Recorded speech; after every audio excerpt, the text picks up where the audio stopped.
There really is no way to capture words of a friendship or words of a family member, but two people very close to Bill's life have agreed to try to attempt that today for us and to allow us to see a perspective of Bill from their own vantage point.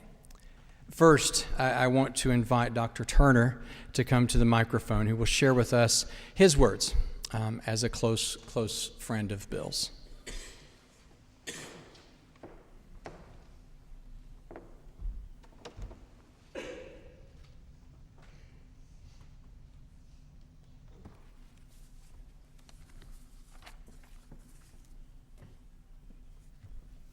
Good afternoon. I want to thank Barbara and the family for giving me the opportunity to make a few comments about Bill. And I want to thank you all for being here to help celebrate his life. My friendship with Bill goes back more than 60 years to a neighborhood where we played pickup ball, to Lincoln Junior High School and Huntington East High School where we played in the band. Now, Bill and his brother John are 2 years older than I, and I've always looked up to them. They have been wonderful friends and role models. Like so many of us who go into medicine, we knew from a very young age that we wanted to be doctors. When we met in junior high, we were already pointing toward medicine and were goal-oriented. We had the wonderful opportunity of reinforcing each other's goals and attending church at Highland Baptist Church, where we had a Sunday school teacher, Joseph Boutwell, who was a physician and had in his class these young men who wanted to become physicians. So that in that turbulent period of your life where so many things are happening and so many questions arise, we had a mentor who is a Christian, a physician, and knew how to deal with us as we had conflicts and questions that always arise between faith and the secular world. When I look back at our time together, our lives are remarkably parallel. And this parallel extends over 60 years. We both went to Marshall for pre-med. Then the paths were diverse.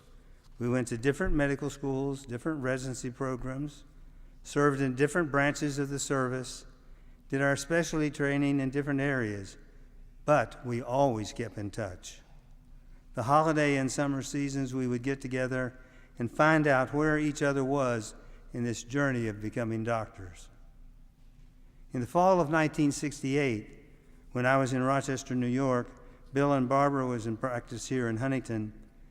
They called and invited Linda and me to come back to Huntington to meet Russell Cook and Roland Burns and see about joining their partnership. And that worked out great. In 1969, I joined them and we became known as CBS&T, Cook, Burns, Shields, and Turner. We built a building on 20th Street, moving from a cramped office on 6th Avenue, and that was the start of our practice together. The tragic Marshall plane crash disrupted many families in this community, as you all know, and it disrupted the careers of several physicians. So with 4 other physicians, Dr. William Eccles, Dr. Seb Burton, Dr. Jack Power, and Dr. John Otto, we formed an 8-person multi-specialty group, and the name was Huntington Internal Medicine Group. That was 1970. Bill was an enthusiastic, passionate doctor. He arose early, worked hard, and was a wonderful person to work with. We rotated in teams of 2 to cover the hospital and the night call. We changed partners that we worked with so that we knew each other very well. That group of 8 established a model of partnership practice in which everyone was treated equally, fairly, and openly. Consequently, that model of practice has been very successful for us, as the growth of HIMG over these 40 years attests. Bill had a special interest in cardiology. He was a wonderful teacher of EKGs and would run the courses for us, check our proficiency, and be sure that we were always improving. He was always interested and excited about growth, so every phase of our building projects, which included 3 new buildings on 20th Street before we moved into our present facility, the HIMG Regional Center, he was always involved in the planning and the supervision. We called him our building project manager. He took pictures and kept us up to date, how everything was coming. He served as our president of our executive board for many years. He was a wonderful partner, bringing enthusiasm and joy to the practice of medicine. He leaves a legacy of excellence. He was a personal physician for many patients in our community, and over many years, and I, still in my practice, get comments from his former patients about how much they miss him. He liked to kid, or at least I think he was kidding. He used to come up to me and say, "I don't care what these people say, Skip, I like your tie." Now, Bill, I wore this tie today so I could repeat that line once more. "Skip, I don't care what these people say, I like your tie." I think it's important that you understand how fortunate I was to practice medicine with a friend whom I had known for 60 years in a group that was so well suited and so committed to high quality health care that it was a joy to come to work. Bill was a great part of creating that kind of atmosphere. There is another aspect of our friendship and Bill's legacy that I want you to understand.